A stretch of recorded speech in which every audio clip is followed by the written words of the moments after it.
Em nome do Pai, do Filho e do Espírito Santo. Amém. Programa de formação católica do dia 17 de outubro de 2025, sexta-feira. Santo Antônio de cabeça para baixo. Superstição não é cristã. Esta superstição é uma prática não cristã que deturpa a genuína devoção aos santos. Santo Antônio de cabeça para baixo, essa superstição é muito comum dentro de uma outra superstição que atribui poderes casamenteiros ao santo mais discutado entre portugueses e italianos. De fato, há muita coisa de cabeça para baixo em torno de Santo Antônio de Pádua. E para começo de conversa, nem era Antônio, nem era de Pádua. É que o seu nome de batismo era Fernando de Bulhões e Taveira de Azevedo. Ele só passou a se chamar Antônio aos 25 anos, quando se tornou frade franciscano. E ele não nasceu em Pádua, na Itália, mas sim em Lisboa. Muito boa razão pela qual os portugueses o chamam de Santo Antônio de Lisboa. Mas e a fama de santo casamenteiro? Já em vida, Santo Antônio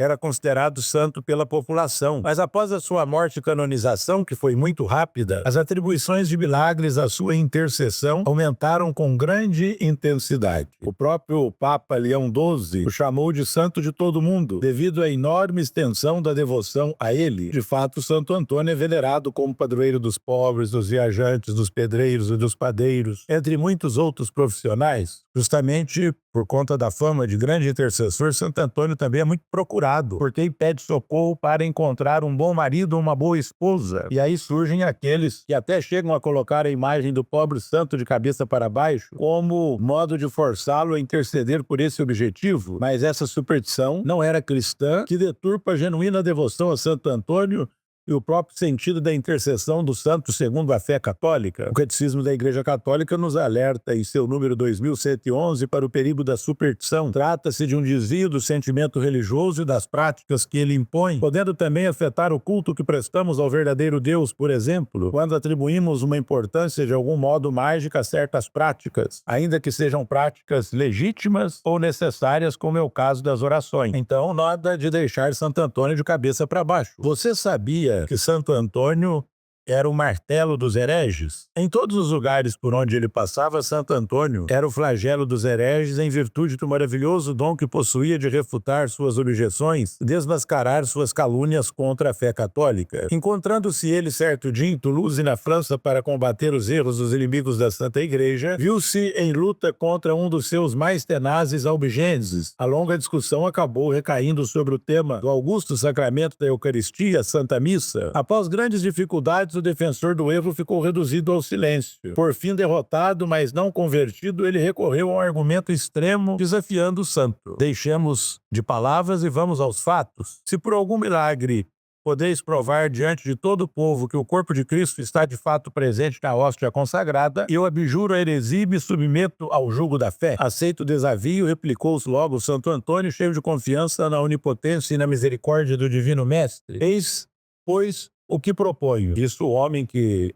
era albigense e que não acreditava na Eucaristia. Tenho em minha casa uma mula. Depois de deixá-la fechada durante 3 dias sem qualquer alimento, eu a trarei para esta praça. Então, em presença de todos, oferecerei a ela uma abundante quantidade de aveia para comer. E vós lhe apresentareis isso que dizeis ser o corpo de Jesus Cristo. Se o animal faminto abandonar a comida a fim de correr para esse Deus que, segundo vossa doutrina, deve ser adorado por todas as criaturas, eu crerei de todo o coração no ensinamento da Igreja Católica. No dia marcado, acorreu gente de todas as partes, enchendo a praça onde se realizaria a grande prova. Católicos e hereges, todos estavam numa expectativa fácil de imaginar. Perto dali, numa capela, Frei Antônio celebrava a Santa Missa com um fervor angelical. Chega então o albigense, puxando sua mula, enquanto um comparse traz o alimento preferido do animal. Uma multidão de hereges o escolta, presejando sua vitória. Nesse momento, sai da capela Santo Antônio, tendo nas mãos o cibório com o Santíssimo Sacramento. Faz-se um profundo silêncio, dirigindo-se à mula, ele brada com forte voz: em nome e pelo poder do teu Criador, o qual, apesar da minha indignidade, aqui seguro, realmente presente nas minhas mãos, eu te ordeno, pobre animal, vem sem demora inclinar-te com humildade diante dele. Devem os hereges reconhecer que toda criatura presta submissão a Jesus Cristo, Deus Criador, que o Padre Católico tem a honra de fazer descer sobre o altar. Ao mesmo tempo, a albigense põe um monte de aveia debaixo da boca da mula esfomeada, incitando-a a comer. Ó prodígio! Sem prestar qualquer qualquer atenção no alimento que lhe é oferecido, não escutando senão a voz de Frei Antônio, o animal se inclina ao ouvir o nome de Jesus Cristo e depois se prostra de joelhos diante do Santíssimo Sacramento de vida, como para adorá-lo. À vista disso, os católicos explodem em manifestações de entusiasmo, enquanto os albigenses ficam esmagados de estupor e confusão. O dono da mula, porém, mantendo a palavra de honra dada a Santo Antônio, abjura a heresia e torna-se um filho fiel da Igreja. Que Santo Antônio nos ajude sempre a vencer todas as heresias e, ajoelhados diante do Santíssimo Sacramento do altar, adorar ao Deus único e verdadeiro, o pão da vida, o pão da comunhão. Ave Maria, cheia de graça, o Senhor é convosco, bendita sois vós entre as mulheres, bendito é o fruto do vosso ventre, Jesus. Santa Maria, Mãe de Deus, rogai por nós, pecadores, agora e na hora de nossa morte. Amém. O Senhor esteja convosco, Ele está no meio de nós, e a bênção de Deus Todo-Poderoso, Pai, Filho e Espírito Santo, desça sobre vós e permaneça para sempre. Amém. Ide em paz e anunciai o Evangelho do Senhor, graças a Deus.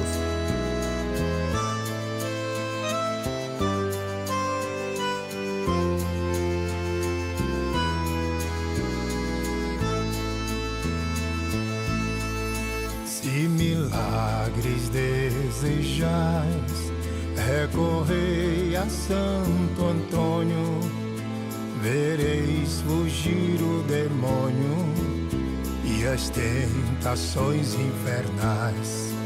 Recupera-se o perdido, rompe-se a dura prisão, e no auge do furacão cede o mar embravecido. Todos os males humanos se moderam, se retiram. Diga-no àqueles que ouviram e diga-nos paduanos.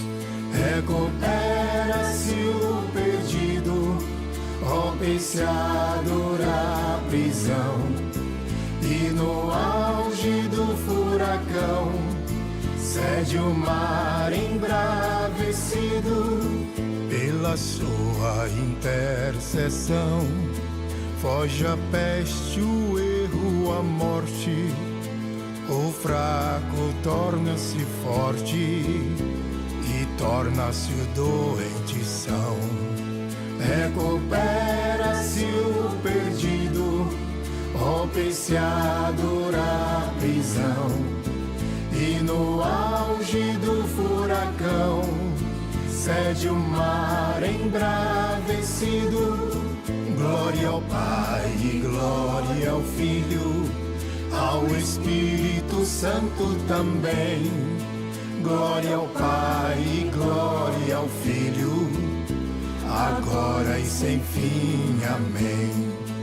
Recupera-se o perdido, rompe-se a dura prisão, e no auge do furacão cede o mar embravecido.